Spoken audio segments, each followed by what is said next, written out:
points. First player to reach 3,000 points wins the game.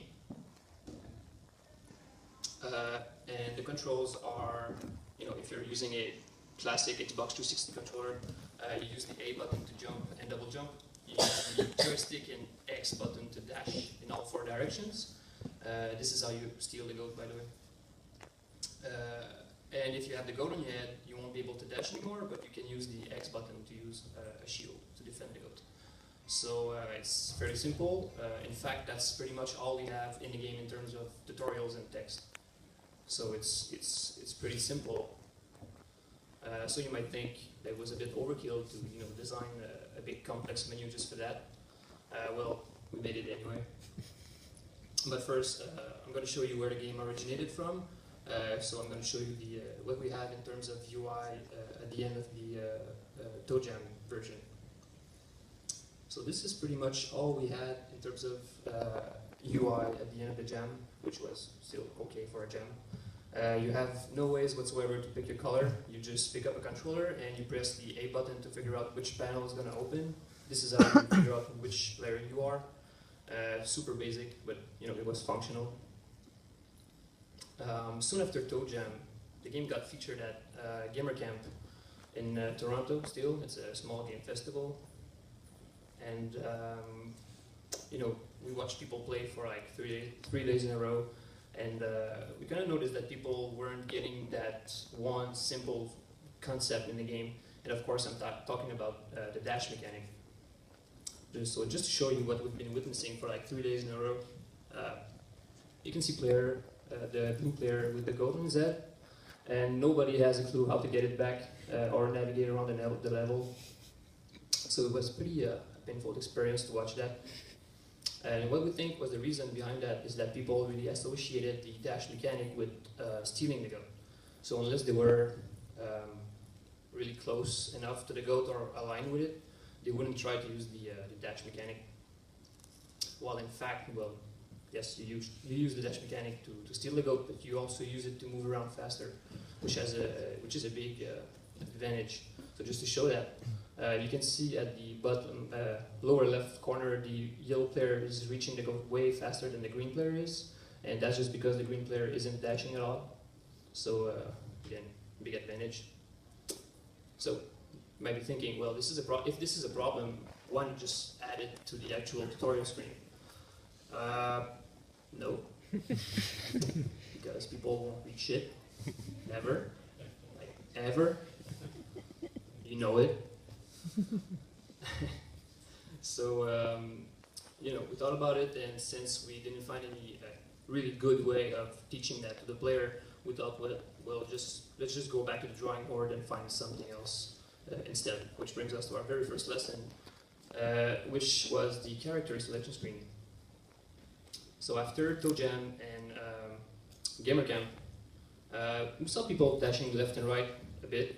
That was kind of okay, because your character is already facing either left or right. So just by pressing the dash button, it would dash either left or right automatically. No need for the joystick. But dashing up and down was a little bit more of a problem, because people had to use the actual joystick for that. And just to demonstrate how important it is to use the dash mechanic to move around faster, you can see how it takes forever for the red player to reach the top of the screen. That was me, by the way, the red player. So soon after that, the game got featured in a small indie festival in Montreal called the Prince of Arcade. And we thought, well, this is an opportunity to test something new, and maybe if we can find a way to teach player how to dash, that would be great. So our most obvious reflex was to actually think, well, let's just force them to dash to actually join the game first. So they have no choice but to learn what the mechanic is. So the very first version we had in terms of playable UI was this screen, which is essentially the same thing as the previous version, but everyone is isolated in their own little box, and they have total control over the character. And in order to join the game, they have to dash up to hit the top button, and just dash down to quit the game, unjoin, if that's a word. There's also a bigger, colorful version of yourself in the background, and this is used to actually show you what you look like, because you're actually pretty small in the screen. So it was just to give you a better idea of what your character is, and just a way of showing you that all things are good, you're in, it's colorful, it's great. So that worked out pretty well. We've seen a lot more dashes during that weekend. That night, actually, it was just a night. Soon after that, this is where Oigc came in and offered us their financial help. They said, well, this game looks really great, it looks like a ton of fun, and we want to have a bigger version on our platform, so here's a bunch of money. Of course, we took it. And we made Turtle Temple Deluxe with it. So, since we were going to need a bunch of new levels and modes and everything, so essentially new menus, and we were going with that new physical approach, we just thought, well, let's redesign everything and, let's go play outside with it. So we redesigned the previous screen you saw in this. It's mechanically the same thing, but it's more colorful, just prettier. Since we didn't have the big colorful illustrations in the background to show you that you were in, we added those big statues on top to really give you still a better picture of what your character is, but also more emphasis on whether you were in the game or not. And yeah, we added the shiny, bouncy animation as a kind of celebration that a new player has joined, which is always cool to feel appreciated by the game, I guess. So again, we had the opportunity to test this new version out, and we kind of noticed a bunch of weird behaviors. We were still new with the physical approach, so we saw people do some weird stuff. That's an actual player, by the way. Some of those weird behaviors we saw was that we saw some people actually dash up and down and up and down and up and down forever in the character selection screen, which had the effect of, adding them to the game and removing them and adding them, which had the effect of, someone would press start to continue and they would either be in or not. So that was super annoying. We had to go back, add them, start over again. Another weird thing we saw is people doing actually nothing in the screen. So they just waited. So obviously they wouldn't be in the game when someone pressed start.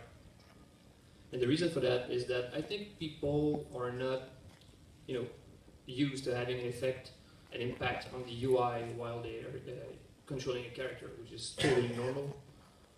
So just by messing around with the character, the players didn't notice that they were having an impact on UI. And also, when you're controlling a character, that's all you do. You're not controlling anything else at the same time. So people saw that they were having control over the character and thought, well, I'm all good. Everything's normal.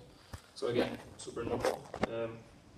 What we did to fix that, at least try to fix that, is that we added these small text indicator at the top of the statues. I know, I'm not supposed to read it because people won't read shit, I know.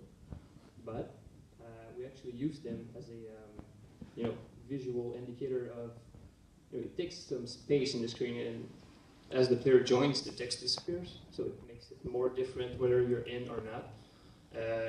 And we also added, actually removed the lower button, so your eye wouldn't be attracted to that new button that was coming out from the bottom, which maybe would, not force you to dash on it over and over and over. And finally, we added the colored background in the pillars to, again, add more visual emphasis, or whether you were in or not. Worked really well. We kind of stopped seeing those weird behaviors, whatever they were. So if you take a second to just wrap up the screen, in the list of what players are going to be learning, we saw that they were actually, now they know how to dash up. So that means they know that there's a possibility that they can use the joystick and X button at the same time. So it's a really good start.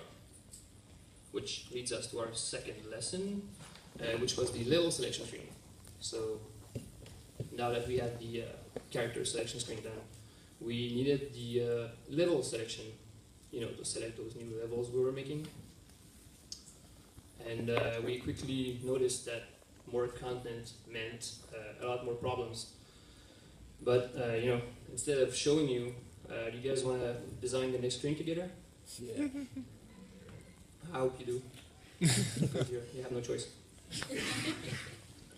So normally, when I have to design a new screen, what I do is I try to figure out what are the actions that a player is going to be needing to do in that screen. So in this case, level selection. You need to browse through a bunch of levels and pick one. Super simple. So the action verbs are browse and pick. So if we take a traditional Xbox 360 controller, what would you map the browsing action to? Which button? Left stick. Left joystick?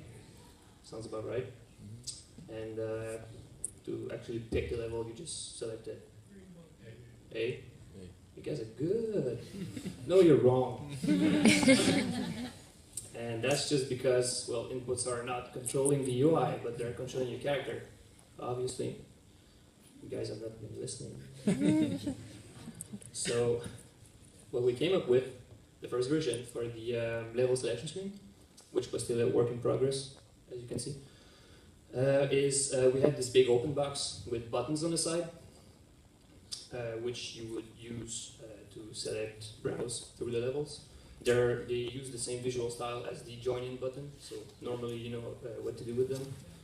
But in case you forgot, we bring back a small indicator of how to dash. And something I really wanted to teach player at first was the combination of jumping and dashing consecutively, because you're gonna be doing that a lot in the game. So as you can see, the blue player needs to jump first to then dash into the button.